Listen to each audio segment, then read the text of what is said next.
Year 560 CE. 6 centuries had passed since Isa alayhi salam was raised. No prophet had walked the earth since then. No revelation had broken the silence. And Arabia was turning into something frightening. The desert was loud, louder than any civilization. But it wasn't the sound of truth. It was the sound of voices searching, arguing, singing, boasting, cursing, praising, fighting for a meaning that no one actually had. Every tribe had a poet. Every poet had a story. And every story tried to explain a world that had lost its guidance. The Arabs did not sit in libraries. They sat around fires. They listened not to scripture, but to poetry. Poetry that replaced wisdom. Poetry that replaced law. Poetry that replaced prophecy itself. In this land, words were weapons. Verses were shields. A single poem could break a warrior or lift a nobody into a legend. But deep inside this ocean of voices was a disturbing truth. Everyone was speaking, yet no one knew what they were talking about. They argued about fate, but did not believe in the afterlife. They praised courage, but murdered daughters in silence. They honored generosity, but killed travelers for water. They worshipped idols, but laughed at the idols they carved. They exalted freedom, but were slaves to anger and revenge. A desert full of noise, but starving for direction. And the people living inside it felt the starvation more than the heat. You could see it in their eyes, a kind of dryness that no water could fix, a loneliness that no tribe could cure, a hunger that no poem could satisfy. Every night, the sky above Arabia looked impossibly vast, and yet the people below it felt spiritually trapped inside a world where truth had died and stories had replaced it. The desert was speaking. The poets were speaking. The tribes were speaking. Everyone was speaking, but guidance was silent. And this silence was the loudest sound in Arabia. The desert where words drew blood. If you want to understand Jahiliyyah, don't look at swords. Don't look at armies. Don't look at kings. There were none. Look at words. Because in Arabia before Islam, a single poem could do what iron could not. It could ignite a war that lasted 40 years, killed hundreds, burned villages, and stained the desert with blood. All because a poet opened his mouth and refused to close it again. In the deserts of Arabia, honor was oxygen, insult was poison, and the poet, he was the one who decided which tribe inhaled and which tribe suffocated. Every tribe had warriors. But the true power, the power that could move hearts, inflame pride, or destroy reputations, belonged to the poet. He sat not on a throne, but on a mound of sand with nothing but his voice. Yet his verses traveled farther than any king's decree. Because the Arabs believed that a poet's tongue was sharper than a blade, and a poet's anger was more dangerous than 10,000 swords. When a poet praised his tribe, their chests swelled, their children felt tall, their enemies felt small. Markets froze to listen. Women memorized every word to teach them to the next generation. But when a poet mocked someone, that was war. Not metaphorical war, not emotional war, actual war. A satire, hijjah, was considered an attack worse than arrows. It humiliated men, shamed ancestors, and insulted lineage, the very thing Arabs lived for. You could stab a man and pay blood money, but if you insulted him with poetry, there was no price, no forgiveness, no end. The moment those words were recited publicly, tribes picked up their spears, not because they wanted blood, but because poetry made them believe that not fighting was worse than dying. This is why poets walked with an arrogance you could see from miles away. People stepped aside for them.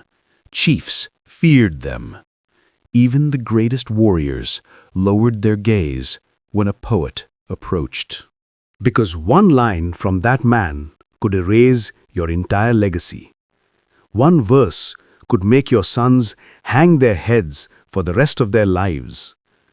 And sometimes, one poem could even decide who deserved to live and who deserved to disappear from the memory of the desert.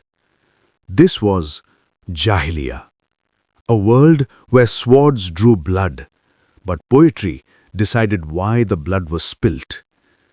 A world where honor was fragile, ego was sacred, and words were weapons carried by men who had no kings, no scripture, no guidance, only pride and the poets who fed it.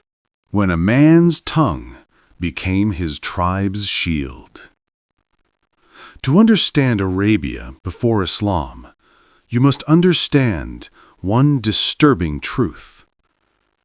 A tribe's most dangerous warrior was not the one holding a sword, but the one holding a poem. In the age of Jahiliyyah, a poet was more than an artist. He was the tribe's journalist, its historian, its weapon, its public defender, and its public executioner.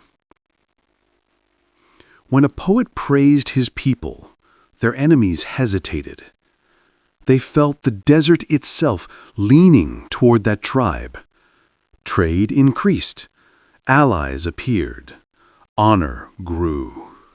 But if the poet attacked someone, even with a single verse, the insult felt heavier than 1,000 arrows. Because in Arabia, words did not disappear. They traveled. They lived. They spread like wildfire through markets, caravans, and festivals where thousands gathered. And once spoken, a poem could not be killed. This is why tribes protected their poets, as if protecting a rare treasure. He ate first. He sat closest to the chief. He received gifts better than those given to warriors. Because that poet could turn defeat into glory and victory into legend.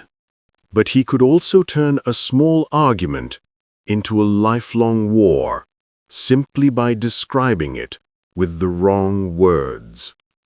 In this world, a poet's courage was not measured by his strength, but by his willingness to name names, expose shame, or elevate honor with nothing but his voice.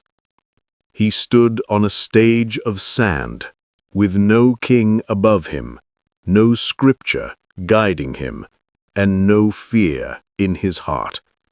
Only the knowledge that his tribe's pride rested on every syllable he spoke. This was the mind of Jahiliyyah, a world where a poem was equal to power, and the poet was the sharpest weapon a tribe could wield. They feared one thing, more than drought, more than hunger, more even than the sword. A poet's curse. In Jahiliyyah Arabia, a curse spoken by a poet was not just an insult. It was a declaration of war. One verse, just one, could stain a tribe for generations. A single line could twist a man's honor, darken his lineage, and destroy the pride his ancestors spent centuries building. And the terrifying part? No one could erase it. Poetry in the desert spread like fire on dry grass. It traveled with caravans, echoed in market festivals, and slipped into every tent before sunrise. People repeated it. Children memorized it. Enemies celebrated it. A curse became a living creature, one that followed the tribe everywhere they went. Because in a world with no king, no scripture, no law, words were the only justice system. When a poet cursed a tribe, it wasn't just embarrassment. It demanded retaliation. Men sharpened spears, war horses were prepared, blood feuds ignited, and the desert waited to drink more blood. This was Jahiliyyah justice, not based on truth, but on reputation, not on evidence, but on verses. A poet didn't need an army, he only needed breath. They believed something extraordinary, something the modern mind struggles to imagine. A poet could bring a dead man back to life, and he could bury a living man without touching him. Not literally, but in the deserts of Arabia, reputation was life, and the poet controlled reputation like a puppeteer pulls strings. When a brave warrior died, it was the poet who kept him alive. With just a few lines, he turned a forgotten fighter into a legend. Children repeated his name. Old men whispered his story. The tribe carried his memory like a banner in battle. Without the poet, the man was dust. With the poet, he was eternal. But this power had a darker side. A poet could also kill a man, not with a blade, but with a verse, a mocking poem about a cowardly moment, a failed raid, a broken promise, and the man's honor collapsed overnight. He walked through the market, and people looked away. Children giggled. Women whispered. Warriors stopped inviting him on raids. His tribe treated him like a cracked shield. A single poem did what no army could do. It erased a man's worth. This is why poets were feared more than chiefs, followed more than elders, and respected more than warriors. In a world without kings, the poet ruled with memory, granting immortality or giving oblivion. In Jahiliyyah Arabia, a blood feud rarely began with a killing. It began with a poem. A single verse, aimed like an arrow, could brand a tribe as weak, cowardly, dishonorable, or corrupt. And once a poet said it, the tribe had only two choices: correct the insult with blood, or accept humiliation forever. Warriors gathered under torchlight, their faces carved by anger. Elders tried to calm them, but the poet's words echoed louder than reason. "I only spoke the truth," he would say. And to the tribe, that was enough. The enemy tribe, hearing the insult, armed themselves immediately. Not because they wanted war, but because the entire desert was listening. People in other towns laughed. Merchants gossiped. Rival tribes watched quietly, waiting to see who would strike first. A feud that could have ended with a handshake was transformed into a 10-year war because one poet refused to apologize. And the terrifying part, he didn't need to lift a weapon. His warriors fought for him. His verses led them. In a world without judges or written laws, the poet was both prosecutor and executioner. His tongue lit fires that swords finished. This was Jahiliyyah honor, fragile, explosive, and always one verse away from blood.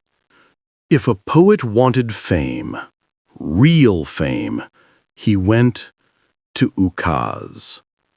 Not a city, not a building, just a desert marketplace that became the greatest cultural festival in the entire Arabian Peninsula.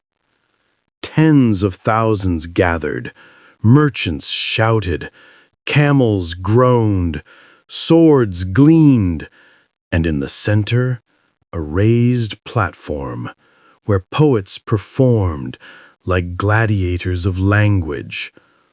A poet stepped forward. Silence spread through the noisy crowd like a sudden storm. Even warriors, trained their whole lives, felt nervous standing in that circle, because Ukaz could make a poet immortal or destroy him in one moment.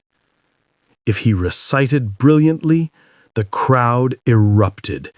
He was carried on shoulders. His tribe became famous. His verses spread from Yemen to Syria. But if he stumbled, if his lines were weak, if his rhythm broke, the crowd laughed, mocked, whispered his failure for years. Women composed replies, mocking his metaphors. Young men repeated his mistakes around campfires. Traders mimicked him to amuse customers. A single bad performance could haunt him like a curse. Ukaz was the heart of Arab culture, a place where poetry was war, honor was currency, and silence was death. In that desert arena, a poet fought not with steel, but with breath. And breath was never enough. In the ancient desert, gold was precious, but honor was priceless. A tribe could lose its wealth, its camels, its land, and survive, but lose its honor, and it died. This is why poetry was treated like currency. A powerful poem could restore a family's dignity after years of humiliation. A praise poem could attract allies, secure marriages, and increase trade. A tribe blessed by a great poet walked with pride because his words were their strongest armor. But the opposite was equally true. A single poem mocking a tribe could destroy its reputation across the entire region. No one traded with them. No one married into them. No one fought beside them. Their enemies grew bold. Their allies vanished. In a world without newspapers, without schools, without official historians, poetry was the news, the education, and the historical record. A tribe's stories were not written on paper. They were carved into memory. This made every poet a banker of honor, depositing praise or withdrawing dignity with every verse. And in this society, a man could survive hunger, but he could never survive shame. Honor was life. Poetry protected it. And without poetry, a tribe was naked in a hostile world. In Arabia, a tribe's identity did not live in documents or monuments or official archives. It lived in a poet's memory. He recorded victories, even small ones, as epic triumphs. He described his people as generous, noble, unstoppable, even when reality was much more complicated. But he also hid things: a failed raid, a cowardly warrior, a stolen camel, a broken promise. The poet erased them from the tribe's story. This selective memory became the tribe's truth. Children grew up believing their ancestors were flawless. Warriors fought thinking honor demanded it. Elders repeated stories that had more pride than accuracy. The poet shaped not only the tribe's image, but the tribe's psychology. He made them feel superior, even when they were not. He made them feel wronged, even when they were the aggressor. He made them feel noble, even when their actions were cruel. His poems were the tribe's mirror, but a mirror that reflected only glory. This was Jahiliyyah identity, a story crafted by a single man, held together by pride, and powered by the belief that whatever he said must be true. Truth could be twisted, facts could be buried, but the poet's voice was eternal. In the beginning, poetry was meant to express truth, but in Jahiliyyah something darker happened. Beauty became more important than honesty. A poem didn't need to be true. It only needed to sound beautiful. If the rhythm flowed, if the metaphors glittered, if the imagery shocked the crowd, then the poem was accepted as reality. This turned poetry into a dangerous art. A lie spoken with elegance became more powerful than a truth spoken plainly. A tribe that lost a battle could be described as victorious. A coward could be praised as a hero. A villain could be painted as noble. And people believed it, not because they were foolish, but because they were hungry for beauty in a harsh world.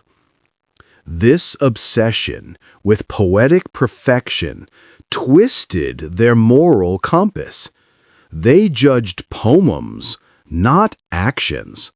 They honored style, not integrity.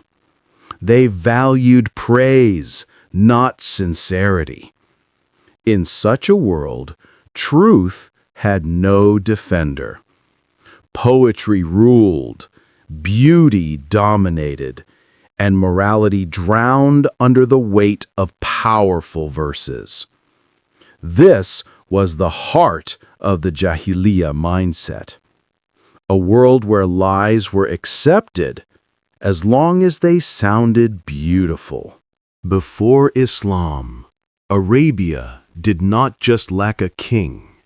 It lacked something far deeper, a purpose. Men fought for pride, killed for reputation, and died for lines of poetry. But none of them could explain why they lived. At night, the desert grew terrifyingly honest. Silence stretched across the dunes and forced people to hear their own emptiness. A warrior stared into the fire and wondered why he was alive. A mother held her newborn and questioned what fate awaited him. A shepherd walked with his flock beneath the sky full of stars and felt smaller than dust. They had no scripture, no divine story, no guiding law, only instincts, only tribal customs, only the constant fear of being forgotten. And beneath all this, a quiet ache. The ache of a soul searching for something higher than swords and sand. Some tried to fill it with alcohol, some with idols, some with revenge, some with poetry that sounded profound but changed nothing. Yet the emptiness remained. Arabia was alive, but its heart was hollow. And deep inside that hollow space, a question waited. Is this all life is? They were ready for truth, but truth had not yet arrived. The strangest part of the Jahiliyyah world was not that people worshipped idols. It was that they knew the idols could do nothing. They carved them with their own hands, painted them, washed them, dressed them, guarded them from thieves, because the gods could not guard themselves. A man would pray to an idol in the morning and curse the same idol in the evening if his camel died or his child became sick.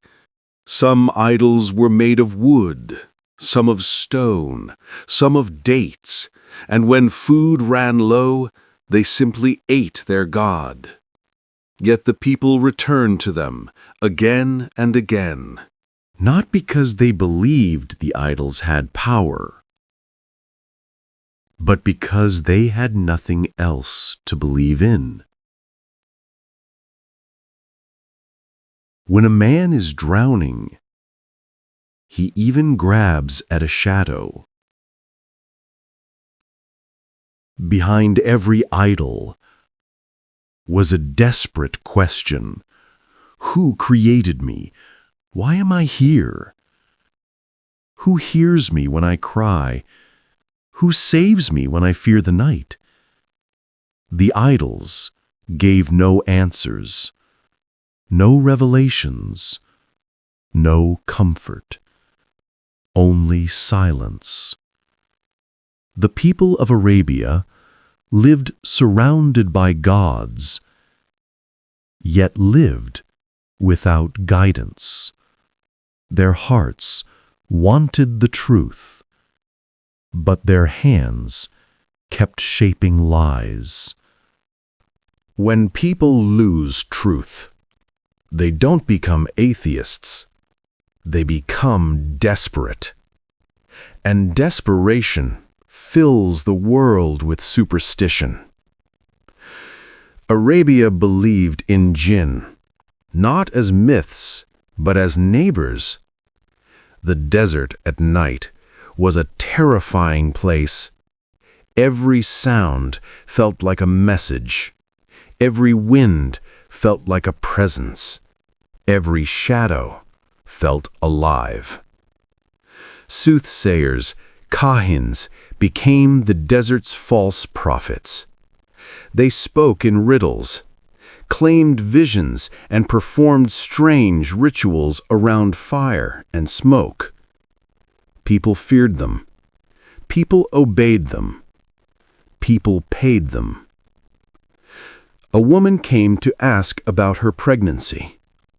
A warrior came to ask if he would die in battle. A merchant came to ask if his caravan would survive. The Kahin answered in beautiful rhymes, not because he knew the truth, but because rhymes impress the fearful. Behind him, jinn were blamed for everything. A sudden illness, a lost camel, a strange voice in the night. Fear replaced faith. Superstition replaced scripture. Guesswork replaced revelation. In this darkness, people felt watched by invisible creatures, yet felt abandoned by the Creator they barely remembered. Without divine guidance, every mystery became a threat. Every whisper became a prophecy. The desert was full of voices, but none of them led to truth. In Jahiliyyah, prophethood was not a concept of awe. It was a rumor, a suspicion, a hope, and sometimes a tragic misunderstanding. People sensed that something monumental was about to happen. Whispers spread across tribes and markets. A prophet is coming. The last messenger is near. A light will rise from Arabia. So men, hungry for meaning, began imagining themselves as chosen. A man would sit alone on a mountain, waiting for a voice that never came. Another would walk the desert at night, hoping for a sign. Another would claim he saw a dream and convince a few followers that he was special. But no revelation descended. No scripture opened. No angel spoke. They were not evil men, just lost, just empty, just desperate to fill the silence. Their attempts showed how much Arabia yearned for guidance. The idea of prophethood was not foreign. It was expected, like a storm waiting to break. But the chosen one had not yet arrived. And these men, with their fragile hopes and mistaken claims, only showed one thing. Human beings cannot guide themselves. Without revelation, even sincere hearts walk in circles. The world needed a prophet, but not one created from people's imagination. It needed the real one. In a world without revelation, the most dangerous thing happens. People forget what is right and invent their own morality. Arabia began calling evil honor, and honor weakness. They buried daughters to protect reputation. They worshipped idols to feel spiritual. They killed endlessly to defend pride they barely understood. A man who was merciful was mocked. A man who forgave was humiliated. A man who avoided bloodshed was seen as a coward. Wrong became normal. Right became strange. Tribes slaughtered each other over a camel. Men spent fortunes to impress strangers, yet ignored their own families. Warriors bragged about crimes that would horrify any moral society. Even poetry, the desert's most beautiful art, became a tool for vanity, lies, and manipulation. They believed they were noble. They believed they were honorable. They believed they were strong. But inside, their world was collapsing. The line between virtue and sin blurred until nothing was clear. Jahiliyyah's greatest tragedy was not violence, poverty, or ignorance. It was moral blindness, a darkness that felt like light. And without revelation, no one could tell the difference. Among the chaos, there were individuals who felt a burning question inside their hearts. There must be something more. These were not scholars, not chiefs, not poets, just ordinary people, shepherds, merchants, travelers, who sensed that the world was missing something essential. They climbed hills to meditate. They sat alone under the night sky. They asked elders for wisdom. They listened to storytellers. They visited idols, hoping for answers the stones could never give. Everywhere they looked, they found noise, conflicting myths, contradictory superstitions, empty rituals, false promises. The more they searched, the more lost they felt. One man traveled to Syria seeking knowledge, but returned with only confusion. Another spent nights listening to priests and soothsayers, but their words contradicted each other. One woman, sadly watching her family follow meaningless customs, asked herself, "If the truth exists, why is it so hard to find?" These seekers were the rare souls who felt the weight of the 600 years' silence after Isa's. Their hearts were ready for revelation. They just didn't know where to find it. But soon, revelation would find them. Arabia had no written scripture, no preserved divine text, no authoritative message to anchor people's lives. Instead, they relied on tribal stories, passed from mouth to mouth, often distorted, always incomplete. A story told by a grandfather became a different story in the mouth of a grandson. Truth dissolved like dew in the desert. Without scripture, they built their worldview on fragments. A rumor from a traveler, a tale from a poet, a legend from another tribe, a superstition from a kahin. None of it was verified. None of it was sacred. None of it was stable. People lived in a spiritual fog, not knowing what God wanted, or even who God was. Some believed in one Creator, but worshipped idols anyway. Some believed in fate, but denied accountability. Some believed in jinn more than the Almighty. Religion was a broken mirror, sharp, scattered pieces that reflected nothing clearly. And in that confusion, a terrifying thought spread. Maybe There is no truth at all. But the truth existed. It just had not yet descended. The world was not empty. It was waiting.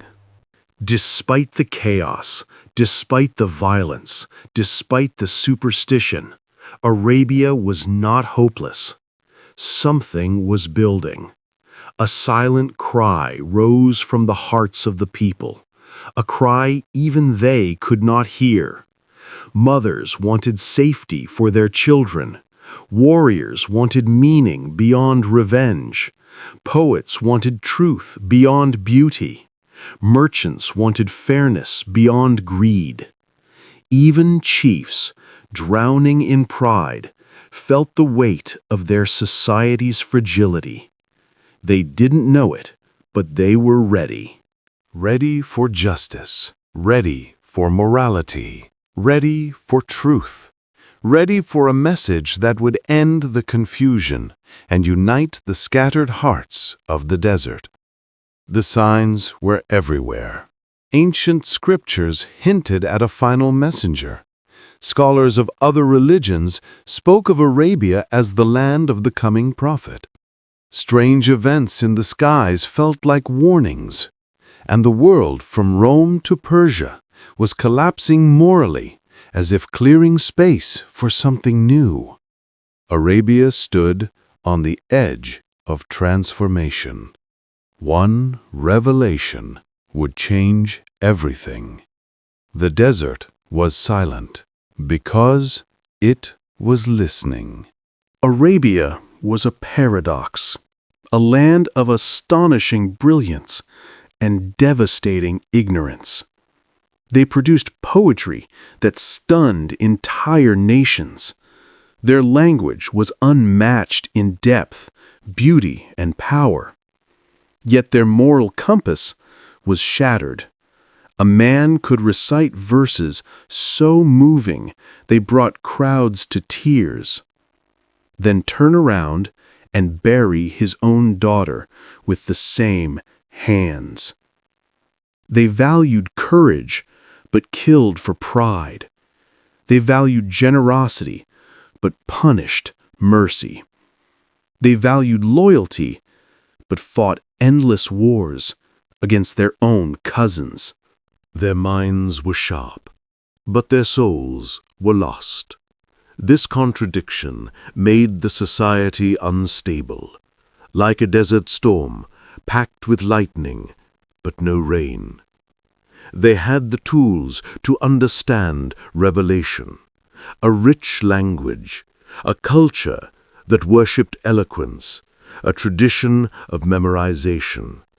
But they lacked the one thing that gives words purpose: guidance.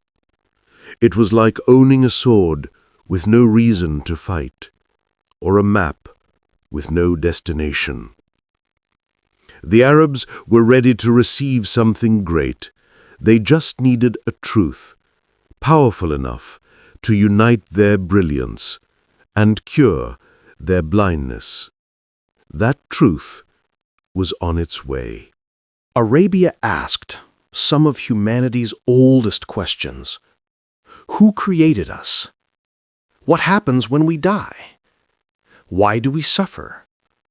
Is there justice beyond this world? Is there a purpose to life besides survival? But they had no prophets to guide them, no books to teach them, no revelations to answer them. So they answered however they could. Some said life was fate, blind, merciless, unchangeable. Some said life was honor, a reputation built on blood. Some said life was pleasure, a brief escape from the desert's cruelty. Some said life was meaningless, a story that ends when the sand covers your grave. But none of these satisfied the soul. A hunter stared at the blood of his prey and wondered if he was any different. A mother watched her son ride into a feud and wondered why vengeance ruled their lives. A traveler walked beneath the stars and wondered if those lights held a secret. The questions grew louder, the answers grew weaker.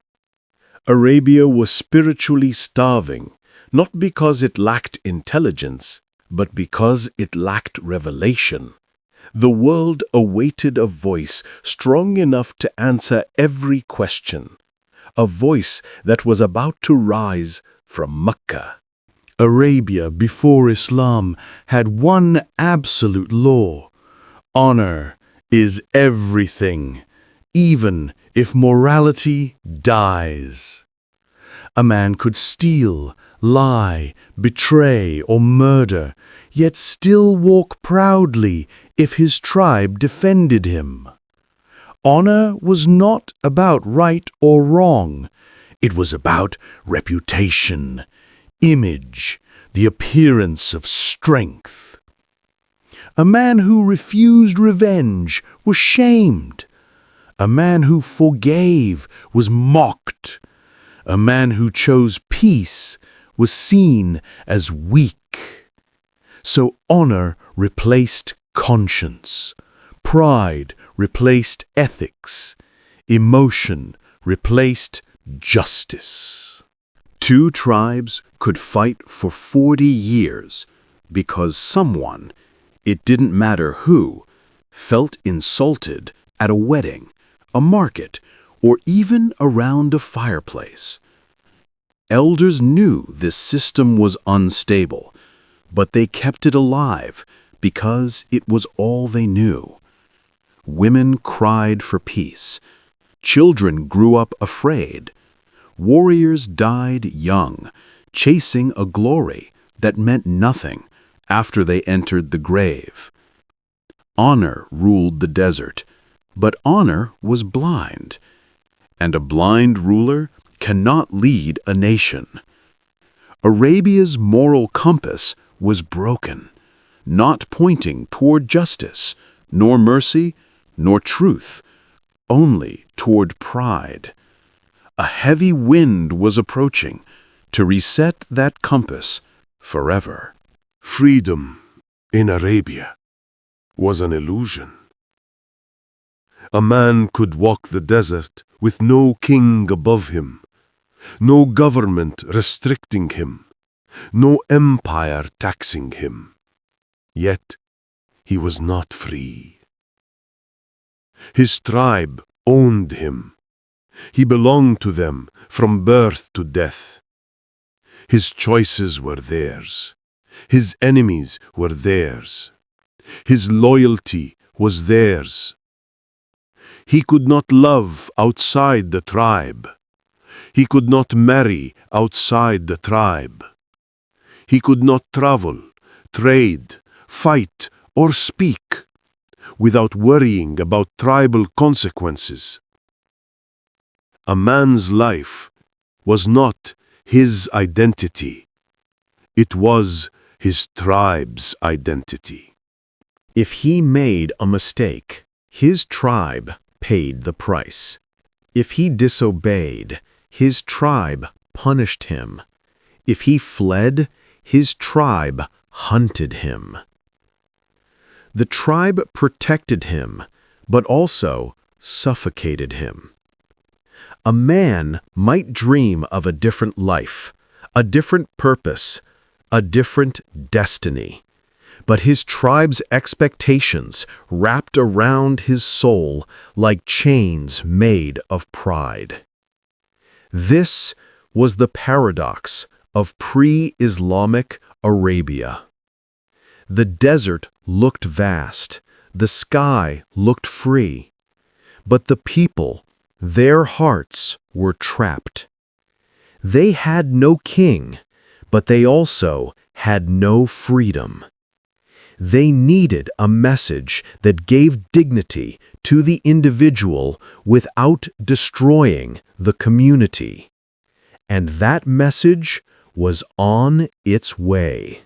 Arab women lived a life full of contradictions. They were strong, managing households, raising children, negotiating trade, even advising chiefs. but society refused to recognize their strength. A woman could be honored as a poet, a singer, or a storyteller, yet denied basic rights. She could inspire heroes through her words, yet could not inherit wealth. She could show unmatched courage during war, yet her voice was often ignored in peace. Worst of all, her life was considered less valuable than a man's reputation. Some tribes buried daughters out of fear of shame. Some treated women as inheritance.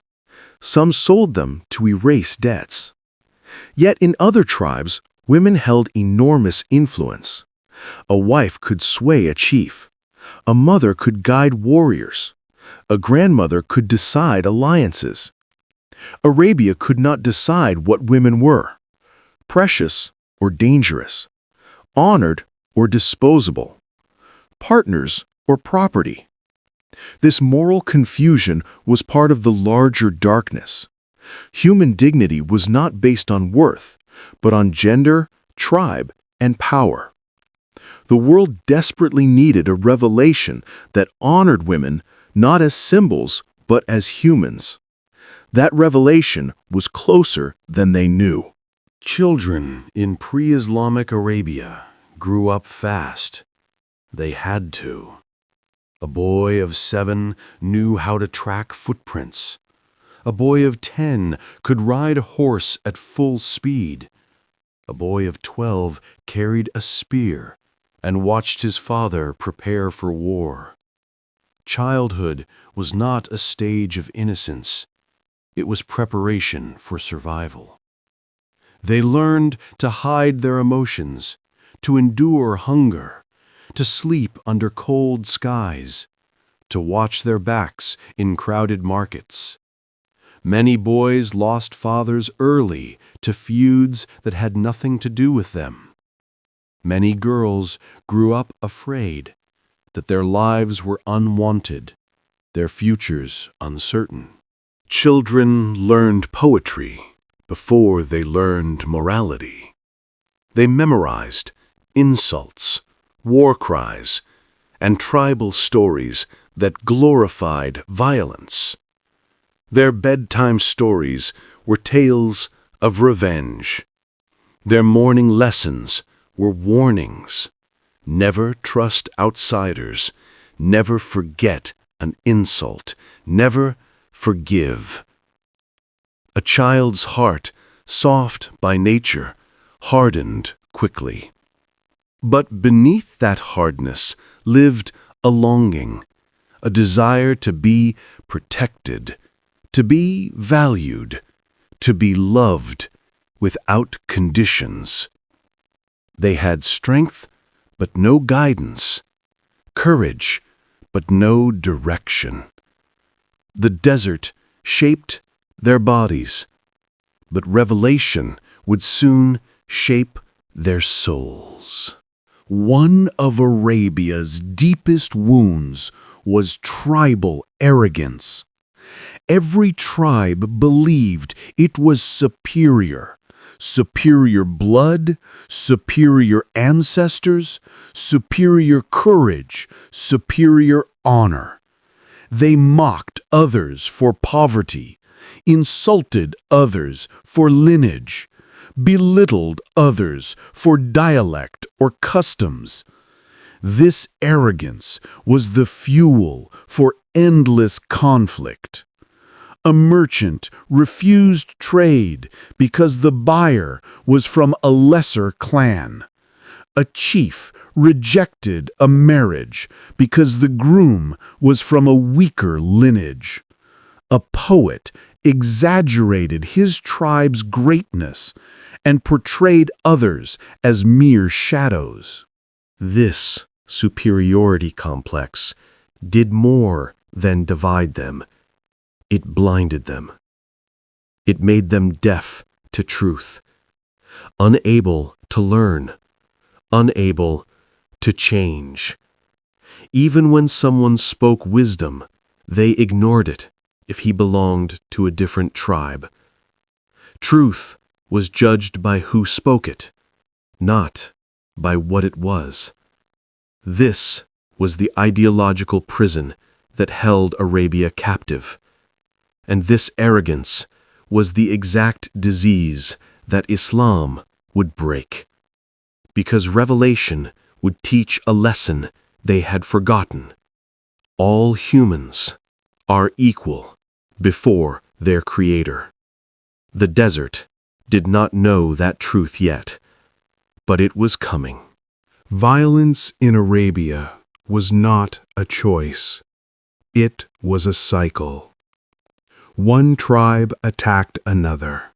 The second tribe retaliated. The first tribe avenged. The second tribe struck again. No one remembered how it started. No one cared how long it lasted. They only knew one rule: we must respond. Revenge was inherited like land.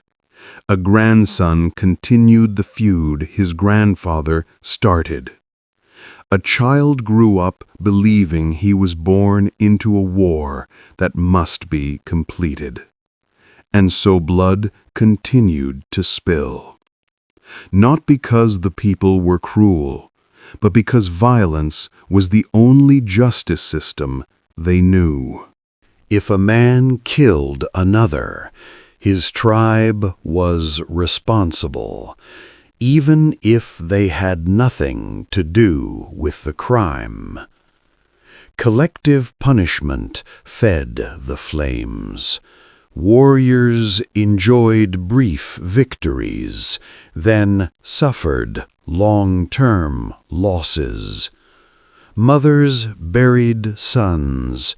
Fathers buried hope. Children buried innocence.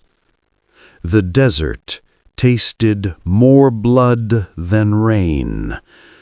This endless violence did not scare them. It exhausted them. They wanted peace. They just didn't know how to create it. Only revelation could break a cycle that had become stronger than reason. In a land of scarcity, you might expect people to hoard wealth, but Arabia was the opposite. They gave recklessly. A man with one camel shared its milk with strangers. A man with a little water poured half of it for guests. Not because they were saints, but because generosity was survival. A generous tribe attracted allies. A stingy tribe was abandoned in times of need. So generosity became a form of insurance. A man gave to secure loyalty. A chief gave to maintain power.